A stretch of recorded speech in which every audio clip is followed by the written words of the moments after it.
Hello. Thank you, Claudia. Thank you, Destry. Thank you, everyone, for having me. We're here today to talk about editorial strategy, and what that is will become more obvious as we go on. But first, I'd like to just dispel a rumor that I've heard going around. I know that some of you may be getting a little hungry, and you may have heard that lunch is being served right behind this curtain here. I want you to know that that is true, and that if you stay in this room for the duration of my conversation, you will be served in priority sequence, not airline sequence, as we know, because those are just bizarre. So, my name is Jeff. I'm an independent content strategist, and I work in New York. But I'm in France, which raises an important point, which is, how did I get here, and how did you get here? And I don't mean that in the most literal sense. I mean just to reflect back on what we heard Stuart and Destry sort of gesturing towards this morning, which is what brought us here. You could think of a few different things. You could think about Paris in the springtime. You could think about wine, as I often do. You could think about Destry. And, I just want to take... I'm sorry, Destry, I'm going to do this again. This, in all due deference to all the hard work that everyone at STC France and the Transalpine chapter have put in, I wouldn't be here without Destry's tenacious approach to, I'm sure, all of the speakers, but he made me feel very special. So thank you, Destry. And then, of course, there is the other matter at hand, which is this diagram, which if you go to meetup.com and search on global content strategy, you will see that we have something going on here. There is actually something growing here, and that is a movement, a philosophy, a practice, and in fact, a career path for some. That said, I like wine, and I'm not going to lie to you. Yeah, exactly. And this reminds me of the last time I was in Paris. I was here 3 years ago on a late honeymoon with my wife and I. And we started in Paris and drove a car down to Bon, and then Grasse, and ended up in Montepulciano, which is another story. But we were on a wine trip, and some of my most pleasant associations with France are French wines. The other reason I was here is our honeymoon had been moved because I was I was under consideration for a writing fellowship, because that's the other thing that I do, is I'm a freelance writer. And in fact, the way that shook out, I really was planning on working on that fellowship at that time, but I ended up in France. But then there was something else that I was doing too. As far back as 5 years ago, I was working as a titled content strategist. Really why I'm here today, I think, is because of the combination of these two things. Is the work that I have been doing in content strategy for some years now, along with the editorial roots that I bring to it. Aaron Kassane, if you're not following or reading incisive.new, you should be doing so. Aaron Kassane is an extremely articulate, very indeed incisive commentator on content strategy. She's working on a book that will be coming out soon. I think that everybody should be reading her and thinking about what she has to say about content strategy. And what she has to say, among other things, is that content strategy is about publishing. That is to say that the web is based on the predicate of pushing out content over time. And you'll see that that's something that I want to talk about in the context of what we call editorial strategy today. The other thing that brings us together, and this is the good news, is one of the more delicious Venn diagrams you can find. It's the trajectory between the things that we do well, the things that we want to do, and the things that we can be compensated for doing.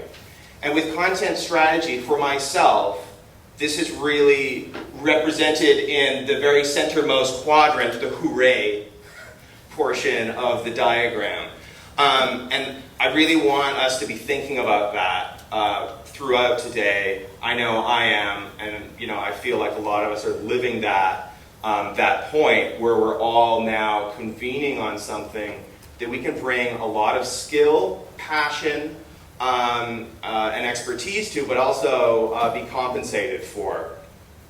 So today, there's this huge body of work, and I would really implore you to check out some of the resources that are out there. Ask me or flag other people that you see speaking today about the body of knowledge that's being built very steadily around this field.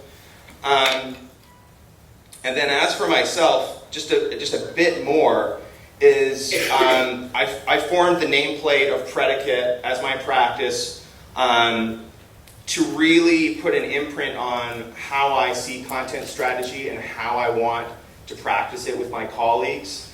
I've worked for a number of clients over the years, many of them in the media and entertainment sector. You see some of those represented in the top right.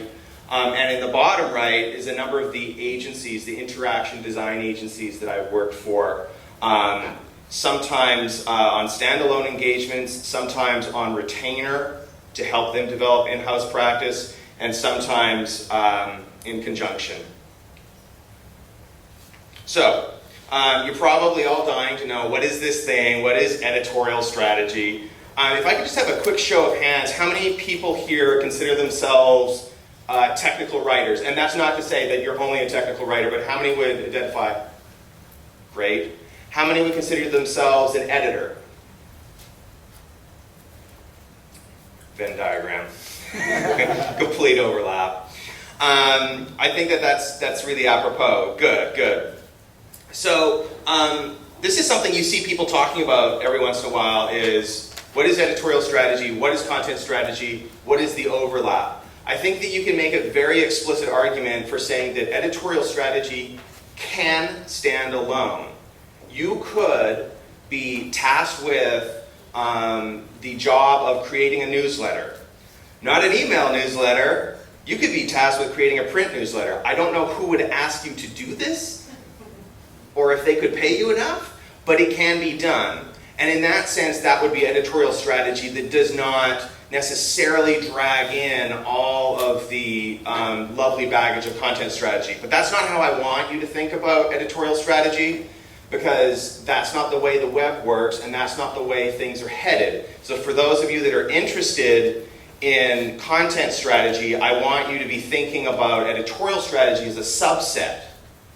That when you're practicing content strategy, it may involve editorial strategy, or it may not. And we'll talk about the differences. So really the now already canonical definition of content strategy is Christina Halverson's Content Strategy Plans for the Creation, Publication, and Governance of Useful, Usable Content. You probably will see this in one form or another in every session today. But I also want to call to your attention Louis Rosenfeld, who is essentially the godfather of information architecture. He talks about content strategy as the other side of IA. So whereas with information architecture, he talks about the spatial relationship of information, he actually sees content strategy supplying the temporal side. So the idea that over time we need more data and more content because, as we'll get back to with Lou, he believes that websites are living things, and that in fact we cannot design websites as we have done in the past. Some real high points about content strategy. This represents a lot of thinking that I think almost all, if not all, of my colleagues get behind. Number one, the web is a publishing medium. Again, we're pushing out content constantly, all the time, whether we're using it or consuming it, which are two different things, and we can talk about that. It's a dynamic medium. Two, content is integral to experience. It's not some accessory, some bolt-on that you put in later. Content producers are in fact publishers by measure of having online properties. And then the state of being is just this sort of tyrannical flood. We all have too much data. We are all overwhelmed, and there's a lot of great literature that you can read about this. I think of books like Data Smog, Everything is Miscellaneous, and so on. So the web is awash in content, but site owners are feeling the floodwaters too, because they're having to be held responsible for content inventories that are deeper than they've ever been. We're entering the first full generation of the commercial web. That means that all those content problems they've been able to shunt off to the side, ignore, disregard, all of that deferred maintenance is coming due. And that's a really key fact. So really, it's a sink or swim proposition. Now, what's a content strategist? There are many definitions. I want to just point out one. A fellow named Terrell, I think Johnson, wrote in a random blog post that I captured a long time ago. Content strategists combine the skills of writers, editors, and publishers to think in a holistic way about what users should see when they visit a site. Again, we're seeing echoes of the publishing mandate and editorial skills. Meredith Media is on the record of saying, and this is a bit of bluster, don't take this to heart, we don't hire editors, we hire content strategists. I think that may have been more to appease shareholders than truth and fact. But there is this movement that's happening, and you can read up about this. There's going to be a lot of detail in some of these slides. All of this will be made available to you. It'll be on SlideShare very soon. So you'll see in these slides, I've peppered a lot of data points, and I think some of it will be stuff that you might be interested in coming back to later if the topic interested you.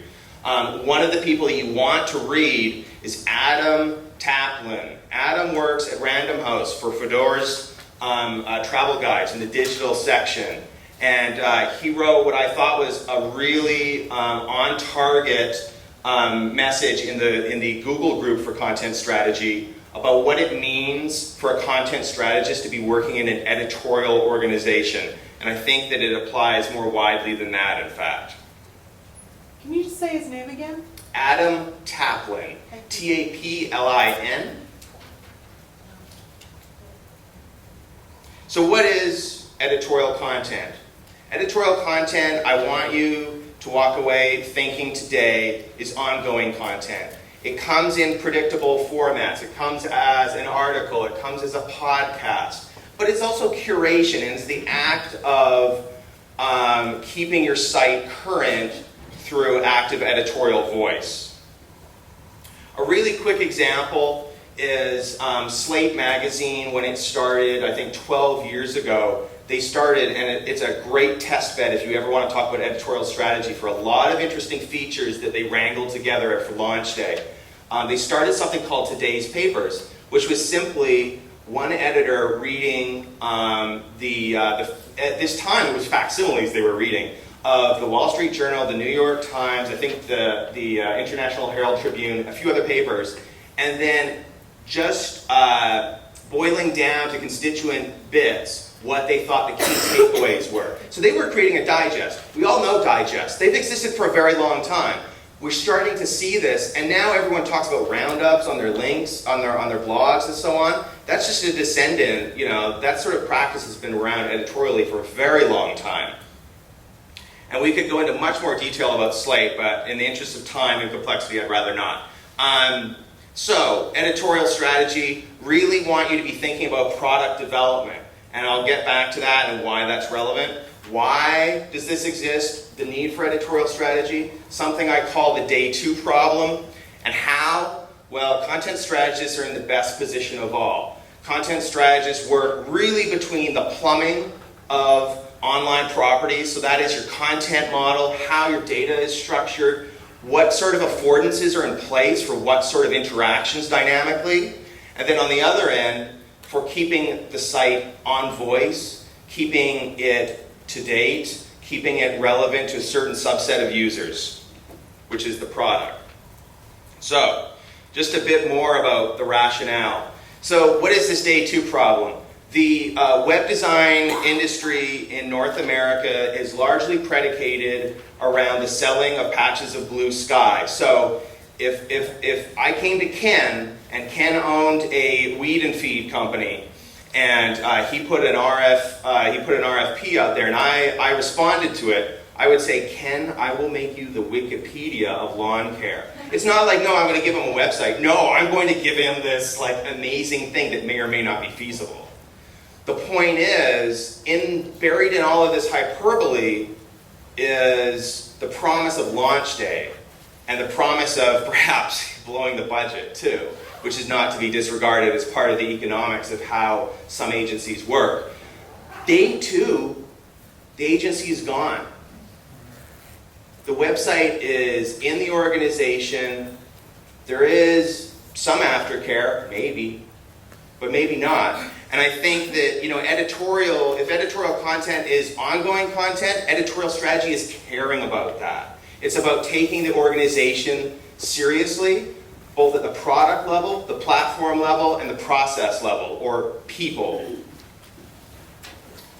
But I know what you're saying, it's not like your website is a magazine, right? Obviously, it's not in print. I see an iPad in the audience. It's not the experience that we associate with, these beautiful touts and take-out pages and lush layout and so on.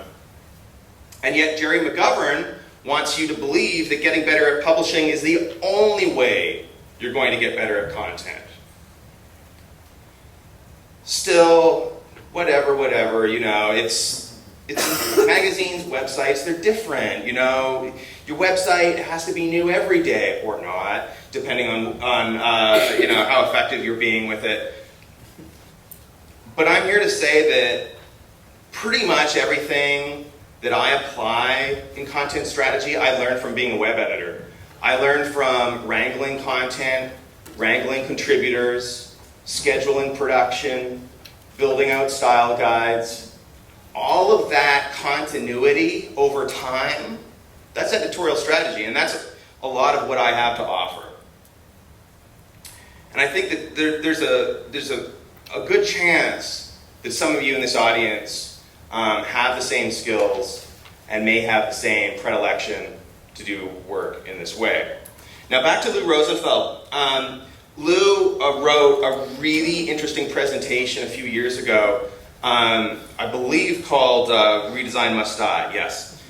In that presentation, he made a very compelling argument that I think has been perilously overlooked by some of the mainstream UX press, that every large website is a complex, adaptive, or a system, which is to say it's living, which is to say that day one is good, but day 2 and day 200 are much more important.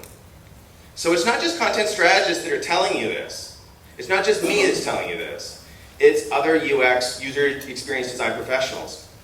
So really, what I want you to walk away with is a recognition that there's something about the way that we see what magazines have done editorially with some of the more effective and engaging web properties that are online today. Here's an example of just some sprinkling of various editorial properties. And if you actually look at the touts and the way that they're formed, the way that we think about credit and caption on images, the whole, there's a big argument to be made that much of the visual grammar of web design is based on graphic design publishing metaphors. So you say, well, all right, I'm kind of interested. How do I actually go about making an editorial strategy? You may already have one within your organization or for clients that you work with. What does it involve? It involves a few different things. So it involves planning. So a set editorial mix. Maybe you've decided that every Friday on the blog is going to be, Stump the Consultant post day or something like that, and you're gathering Q&A and you're answering it, that sort of thing. That becomes a cornerstone for a user expectation to be fulfilled or broken over time. Schedule release of ongoing content. Just like I said, if Friday is the day you do the Q&A post, always doing it on a Friday. letting somebody know that, there's somebody behind this website, there's something alive, there's a presence here. The packaging of bundles of light content. So when that person goes into the blog post, they also see that there's a transcript of all the questions that were asked this week. That there's something deeper and something made possible by the web that gives us more than just an article of text with a drop, a pull quote and a pretty picture, but actually thinking about building out editorial packages. It's supported by a masthead workflow. What do I mean by that? Publishing is complex. It's really complicated. It involves a lot of moving parts, a lot of different people, and a lot of different talents. And it's guided by a product strategy, by which you could very easily say it's guided by a content strategy. The reason I have product strategy is that is something that speaks to a lot more people just in the field that I work in. So what are the key debates in editorial strategy? This is where you probably actually hear about this stuff in the trade media. You hear about free versus paid, like new revenue models that Murdoch is trying on. Licensing, what can we get for sponsorships, that sort of thing. Editorial mix, stock and flow, I'm going to get back to that one. Production model, every publisher occupies the spectrum from my cat blog that is just me posting pictures of my cat. That's an atelier. I can spend as much time as I want in every one of those posts. They can be this perfectly burnished gem. I see Michael Spinella would like to tell us about his cat blog. To a factory, which has a rationalized, highly efficient, hopefully lean model of how it's pushing out content. There are completely different considerations depending on where your organization or your client falls on that spectrum, and you build to suit that. There's also the question of original content versus aggregation, which we'll speak a bit more about. And then also, are you going short form or are you going long form, which is a lot like stock and flow. Now, I know that some of you are probably thinking, okay, editorial is product, okay, maybe. Here's an example of a feature, this grid, it's called the, somebody help me out if they want to. Please. It's featured in the back page of New York Magazine, and it's just this clever little thing that allows the editors to riff on current trends in pop culture. That's becoming a TV show. That's been optioned as a television show. Because it's an editorial product, because you know how to actually chunk that out and create TV programming off of that. Because it's an editorial process. I mean, this is just editorial gems. Designers are talking about this stuff too. Jason Santamaria has talked about the influence of print design, really interesting thinking. These are people that are not necessarily word people. They're not necessarily, content people, or as you might think of them all the time. But they are thinking about content, and they're thinking about it in a really compelling way in terms of packaging. Now, when we talk about the value of curation, this slide represents an hour. We could talk about this all day. If you can only read one thing, I would say go find Erin Chimay's article in A List Apart. Erin, E-R-I-N-S-C-I-M-E. Chimay, S-C-I-M-E. She talked about curation, and she talked about keeping a website relevant and targeted through ongoing renewal and packaging of assets. It's a really important article, and I really encourage you to read it. Now, about stock and flow, I talked about this earlier.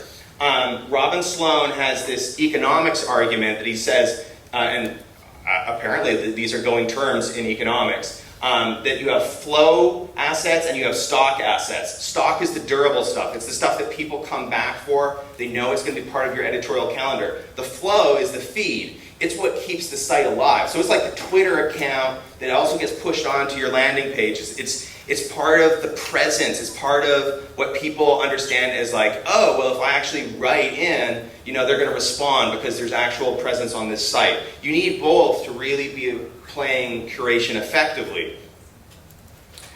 As for analytics, Claire spoke about them. This is happening, and it's really happening. Gawker has been working on developing analytics for appreciating engagement over time. And if you look at other people, like Muriel Vandermeulen, who's talking right now, and Erica Sane, It all comes down, the editorial strategy toolkit is pretty straightforward. It's product, it's platform, and it's process.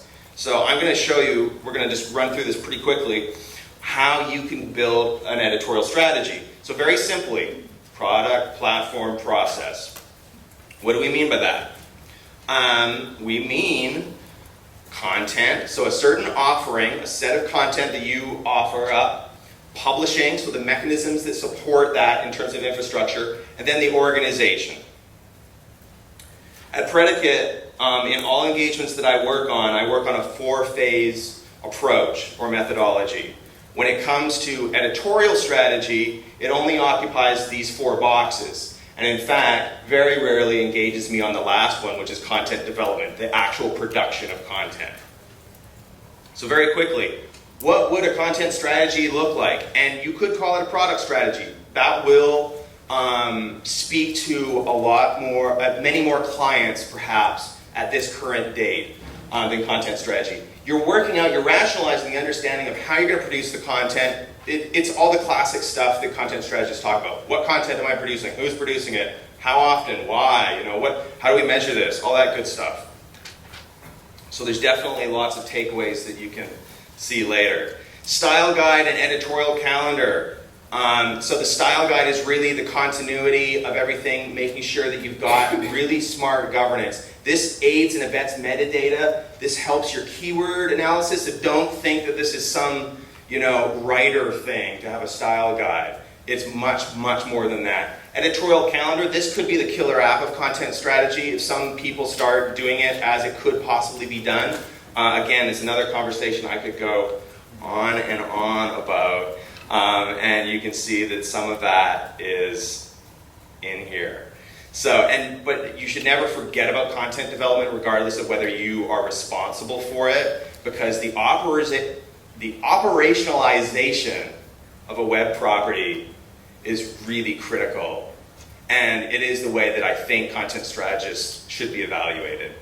So what, you say? Well, I'll tell you so what. The history of literacy has been defined in the developed world as the ability to read. And there's an argument out there that suggests that the future of literacy is actually knowledge about publishing. Because we're all publishing now. And you've heard that before and you'll hear it again today. But I'm here to be one of those people that will tell you that this is a very key knowledge sector skill to develop, is how you can help people become more effective publishers. And what that means is getting into the center of that diagram if you have the talent, passion, and interest. But content strategy is full of this. You've just seen my little hidey hole of the things that interest me. There are problems like this everywhere you turn. And if we have the problem of a decade or a near generation of deferred maintenance on the web, we have a great flowering to come. So really, I would just say grab your bullhorn and get on your rooftop because it's ready. Thanks.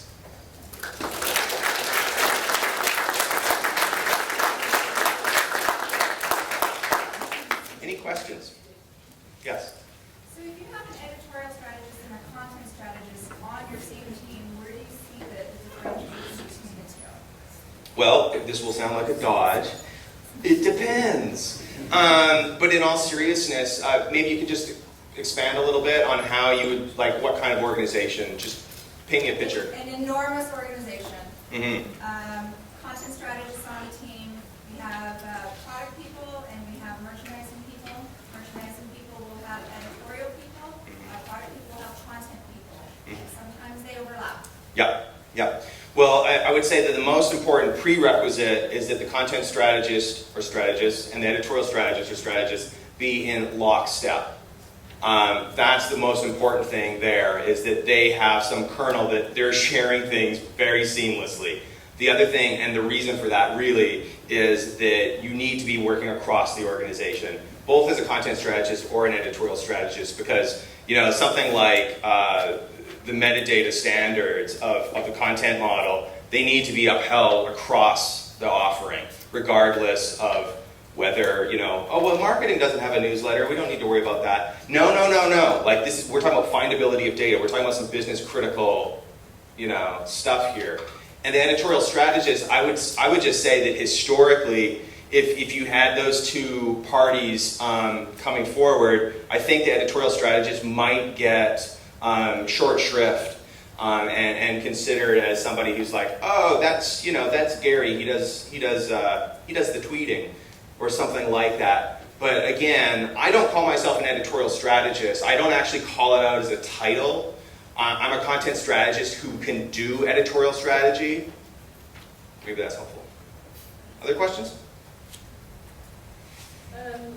Post-textual world, visual literacy. Say something about video. How do we help clients think about cost-effective models of communicating in different video styles? Right. One of the big issues that I run into with clients, particularly in the media space, is they have a lot of video assets and they're not that easy to find. One of the reasons metadata is so critical is it anchors this stuff in Google. It helps you index content better. But we're just on the front edge of what's possible. There is a startup called Open Text in New York City that produces transcripts, and you maybe have seen this in the New York Times website. They've piloted a few tests of this during the last round of presidential debates in the election. It produces a transcript alongside your video that you can contextually grab. As it's progressing through the video, you can grab a piece of text and it will cue the video to where that point is spoken. So that, I would say, is kind of like the leading edge of what's next. And it requires text because Google is the biggest blind user on the web, and accessibility is important for people who don't, in Canada they say differently abled. But it's important for all of us. It's important for business. The content has to be found, and that has been historically videos, along with being extremely expensive and oftentimes overproduced. The actual findability of the content has been a critical misstep. Open Text. Yes? Yeah, I'm starting to have a bone to pick with what I've been hearing for the last couple of days. And it's not your fault, you just happen to be the victim at the moment. But everything that I'm hearing talking about content strategy seems to be focused on the web. I use software, and I consider myself to be a content strategist. I'm doing exactly everything that everybody's talking about, but I do software. I don't do the web. I talk to the web people, I work with the web people, but I'm entirely involved in the creation of software. And I think actually we're getting to a point where software is content, content is software. And I think it's important actually to think about this notion or this subject that's becoming a little bit fashionable, not just in terms of a web, but in terms of all this stuff which is becoming more and more seamless. Software is coming out with links to the web. Software is also online. Software is in the cloud. All this stuff, these borders or these definitions that we've had until now are actually getting totally confused. And I think it would do us well to start thinking a little bit more broadly about the content in terms of where's it going, what's it going to do, and not just a website. And we're not just doing static pages anymore. Yeah, you'll find no disagreement with me. I think that these things have to be seamless, that we are judged increasingly on our ability to deliver across platforms, and that's a reality.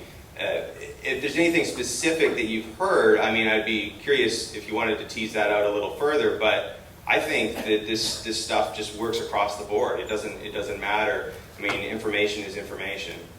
Yeah, I agree. The only problem is that all the examples that are given are exclusively web. That's the problem. I see. But